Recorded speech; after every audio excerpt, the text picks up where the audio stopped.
a place for me. I'm a child of God. Yes, I am.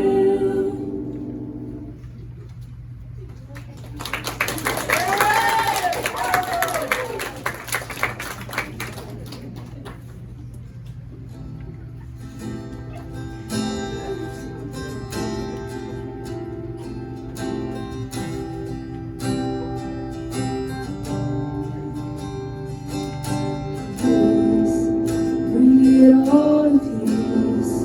The storm surrounding me, let it break at your name still. Call the sea still, the raging me still. Let it wave at your name, Jesus, Jesus. You make the darkness tremble, Jesus, Jesus. You silence fear, Jesus, Jesus. You make the darkness tremble, Jesus, Jesus.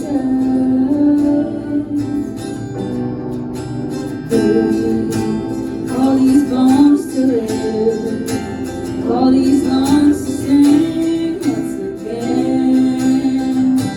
I will praise Jesus, Jesus.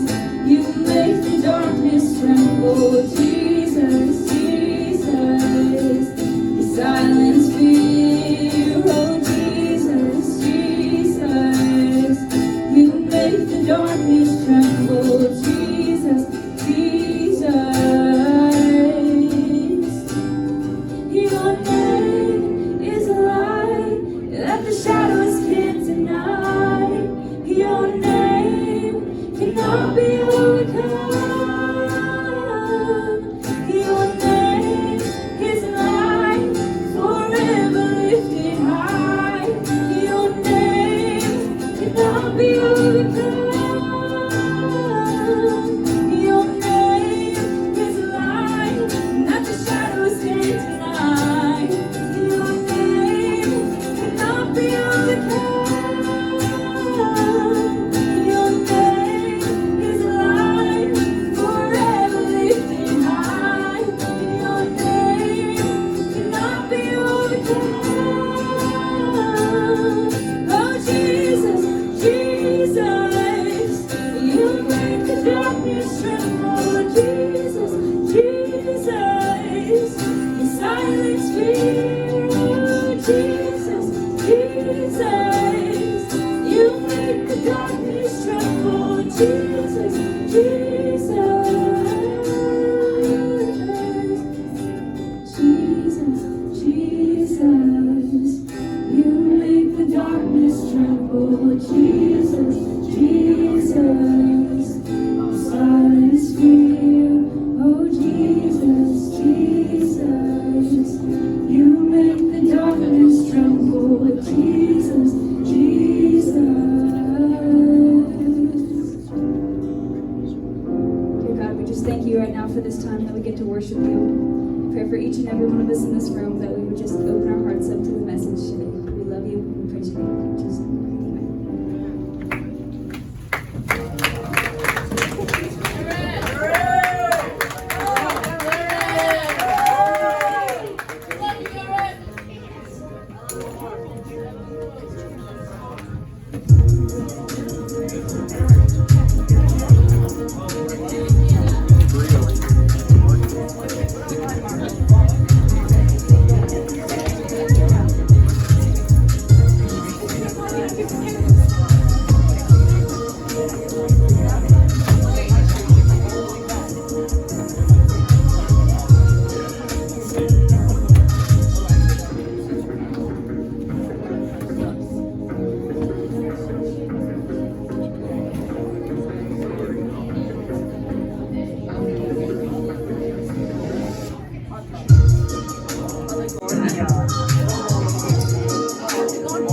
Welcome. I just want to give a little bit of a recap. Who went to the Halloween dance party last night? I was there, and I did the arm and my body still hurts. Root beer floats, I like turtles, Soulja Boy, that was the night. I can show the video. No, it's okay. We kind of want to forget about that. I might make it a hidden video next time. Because I'm embarrassed. But we're going to go for the recap from 2 weeks ago. Basically, we've been in this story called, in this sermon series called Just Can't Wait to Be King, and we've been talking about David, King David, and really how he transforms as a person, really how he grows. We get to see from week 1, we see that even though Saul is the king, we see that David is anointed, and so really what being anointed means is he was told that he was going to be king. He was anointed as king. It was said that he was going to be king even though Saul was currently the king. And David was just a little boy. I think, if I remember off the top of my head, he was around 15 years old when that happened. And then we hear about the story of David and Goliath. You guys remember what happened with David and Goliath? Eric kind of shared that with us 2 weeks ago. But the story of David and Goliath, there's this big giant dude who is a Philistine, and the Israelites are fighting the Philistines, and David's like, basically the Israelites, there's nobody who wants to fight Goliath. Why? Because he's a Goliath of a man. That's where that term comes from. But he's literally a giant human being, and David is this like small child man who's just like, probably looks like me. Not a big dude, looks super wimpy, not a lot of muscle, but he decides, hey, I'm going to pick up a sling and a stone, and I am going to kill Goliath. And you know what? He did. And so that's what we know about David, is he is obedient. And so after he kills Goliath, he parades around. He actually cuts off Goliath's head and puts it on a spear and just like, I killed Goliath. And he's marching around Israel with Goliath's head on a spear. Pretty kind of cool, I guess. If you're, I think it's kind of cool because David's like, I'm a big bad man and I'm obedient to God. True. But I don't know about you guys, but because David does this, because David kills Goliath, everyone in Israel starts to talk about David. And his status kind of grows and grows and grows. And we get to the point where people know that David is anointed as king, and yet Saul is still the king. And so David has this following. The people really love David because he's courageous. And Saul gets super, super, super jealous. And at one point, Saul takes about 3,000 of his strongest warriors to hunt down David.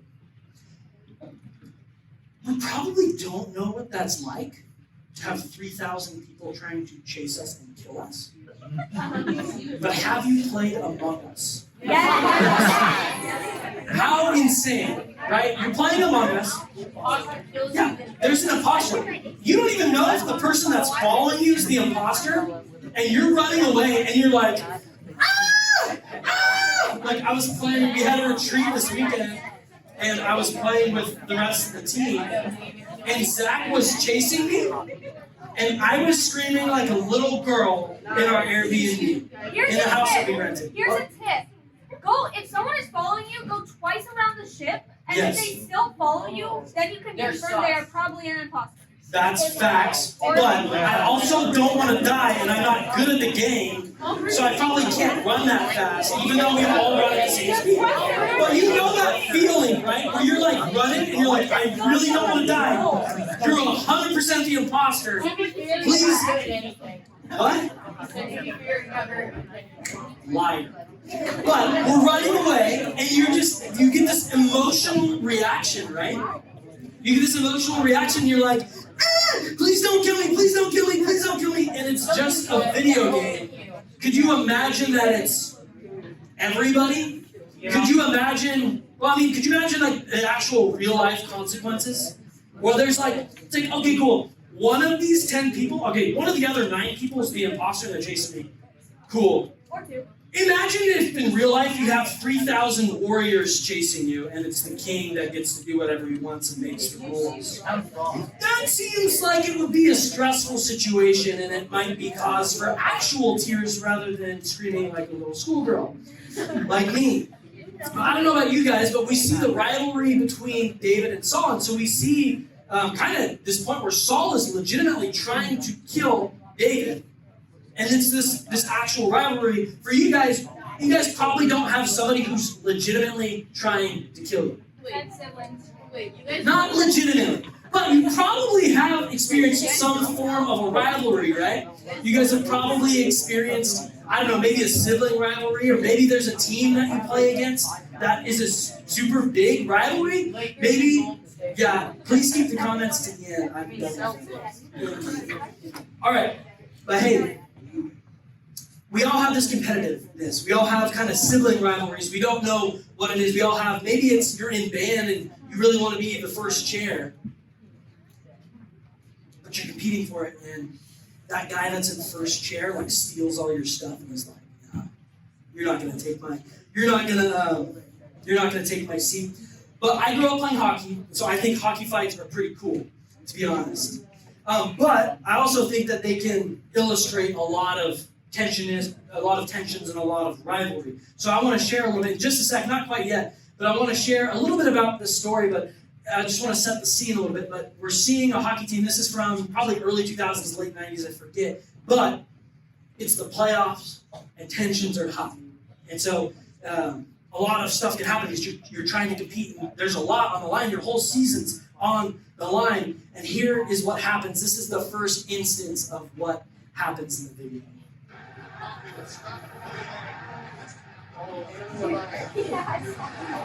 So obviously the dude in red gets wrecked, and he is hurting.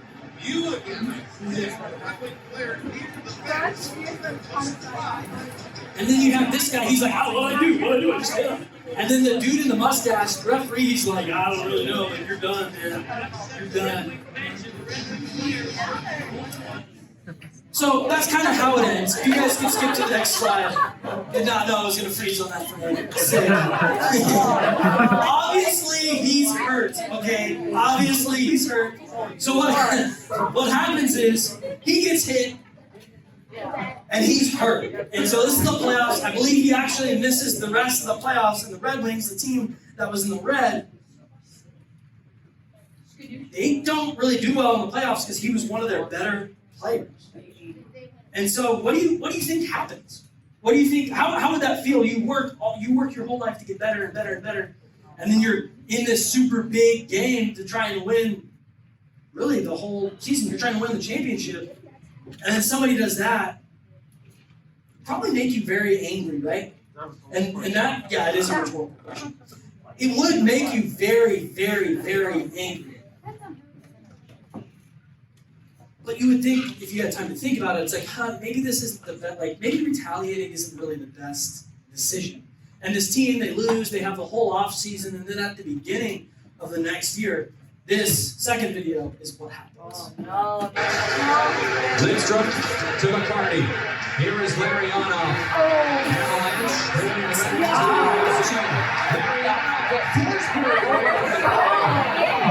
The team that wasn't winning the last game was now fights. And it's an offense.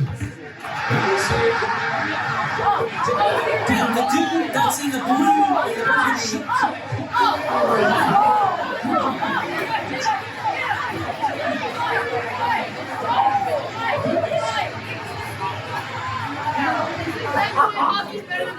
pure chaos, right? Pure chaos. The guy who was he was pushed up against the boards towards the end of the video. That's the guy who hit the other guy in the first video. And so what happened was, it's like, okay, cool. Everyone's mad. There was already a fight earlier in that game. I didn't show that one to you guys, but there's already a fight. And then somebody doesn't like a hit, and it's like, okay, things are starting to kind of boil over. And then one of the guys on the Red Wings is like, I'm going to get payback for what you guys did last year. And he just goes up and just starts sucker punching the other guy. And then what happens? Pure chaos. Super fun to watch. Not a good decision. Not a good decision. But super fun to watch. But what happens is it's just pure chaos, right? They had a chance to get payback, and they took it. And the result of their actions is just utter chaos. Yay, chaos, anarchy. But what I want you guys to learn from this is that's what happens when you repay evil with more evil. But I just kind of want to talk more about the story that we're about to get into. But Saul is literally taking 300 warriors. 3,000. Thank you for policing me. I appreciate that. But 3,000 warriors because he's trying to kill David because he's jealous that David might take the throne. And so that's what's going on. And David is actually running for his life. He's like, hey, I'm running for my life. I'm going to go hide in this cave because there's 3,000 people looking for me in this cave. It's probably the only place to go. And this is one of the funniest interactions. I think this is actually a super funny story from the Bible. And I'm going to read it right now. 1 Samuel chapter 24, verse 3, and it says, he, Saul, came to the sheep pens along the way. A cave was there, and Saul went in to relieve himself. AKA, relieve himself means Saul was taking a dookie. He was pooping in the cave. Yes, I'm just the messenger, did not write this. There's not a video because they're didn't have cameras right now. But he's going to the cave. He's like, hey, I need to poop. I'm going to the cave. And David and his friends are in there like, I'm hiding from the guy who's trying to kill me. And the guy who's trying to kill me is over there taking a dookie. Like, that's actually what's happening. I'm just the messenger. But what happens is, while Saul is pooping, David kind of is like, there's a little interaction with him and one of his men of like, hey, this is the perfect time to kill Saul. You can totally do it. And David's like, no, God has told me, like God has put him in a place of authority. I need to respect that. And then David sneaks up to him while he's pooping. And he takes his robe and he cuts a little bit of his robe off. Okay? And I'm going to read what happens after that. And this is kind of verses 8 through 13 of Samuel 24. It says, then David went out of the cave and called out to Saul, my lord the king. When Saul looked behind him, David bowed down and put his face to the ground. He said to Saul, why do you listen when men say David is bent on harming you? This day you have seen with your own eyes how the Lord delivered you into my hands in the cave. Some urged me to kill you, but I spared you. I said, I will not lay my hand on my Lord because he is the Lord's anointed. See, my father, look at this piece of your robe in my hand. I cut off the corner of your robe, but did not kill you. See that there is nothing in my hand to indicate that I am guilty of wrongdoing or rebellion. I have not wronged you, but you are hunting me down to take my life. May the Lord judge between you and me, and may the Lord avenge the wrongdoings you have done to me, but my hand will not touch you. As the old saying goes, from evildoers comes evil deeds, so my hand will not touch you. So what David does in this moment is he has every opportunity to kill Saul, and he doesn't.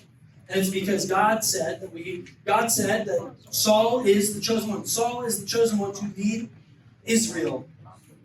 And so David is obedient to that. And it's actually, it's important because David has every opportunity. He has every reason. I mean, Saul is actually out trying to hunt him down and kill him. And what happens is David doesn't. And it's like, okay, that might be an easy story to go, oh, okay, repaying evil with evil, maybe not that important.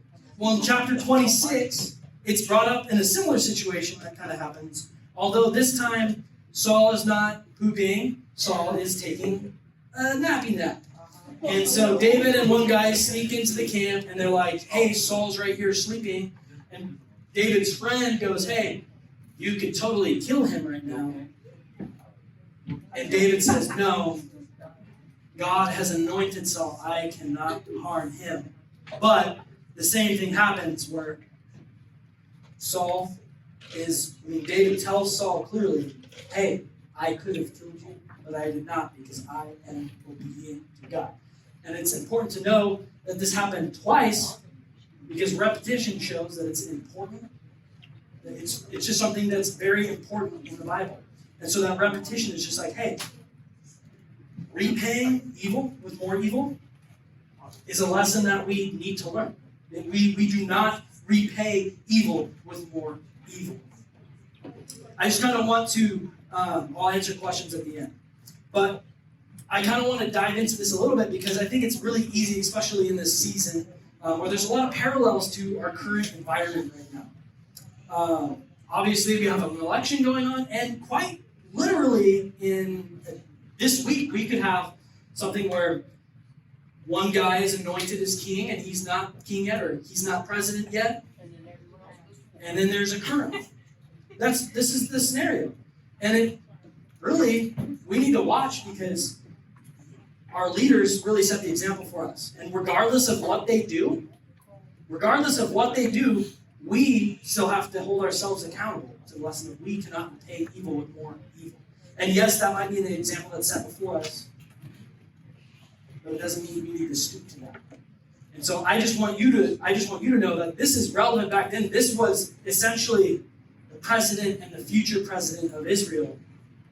And we are going into one of those seasons. Maybe not literally, maybe not actually trying to kill each other, but maybe they are saying mean things. Maybe they are trying to say mean things or harm their reputation or whatever. But really the core thing is we cannot repay more evil. Or we cannot repay evil with more evil. And Proverbs 25 verses 21 through 22 kind of elaborates how we need to treat it, or how we can operate in this, and how we can treat other people, even when an evil deed or something has been said to us, or something along those lines. But Proverbs 25 kind of elaborates more on this, and it says, if your enemy is hungry, give him food to eat. If he is thirsty, give him water to drink. In doing this, you will heap burning coals on his head, and the Lord will reward you. It doesn't mean you physically get coals and put them on somebody's head. But what it's saying is, when somebody's done something evil to you, and you do something nice to them, they're usually like, why would they do that? Because it doesn't make sense. And by you not repaying evil with more evil, by not reacting or not compromising, or even by forgiving them, it gets to them. Because it sends a larger message to them. It sends that you are really living out God's command of we do not repay evil with more evil. And this is how we're told that we would be rewarded, is if we live this out. If something is done wrong to us, we have to love our enemies too. That's what the story is about. David loved his enemy. He could have killed him, but instead he respects him. And that is what the message is tonight is. Maybe somebody's done something wrong to you in sports. Maybe it's a sibling has done something wrong to you. Maybe it's your parents have done something wrong to you. But by doing something evil in return, by doing something with intentionally trying to harm them, maybe it's something you say something to them, or maybe it's you try and sabotage something of theirs.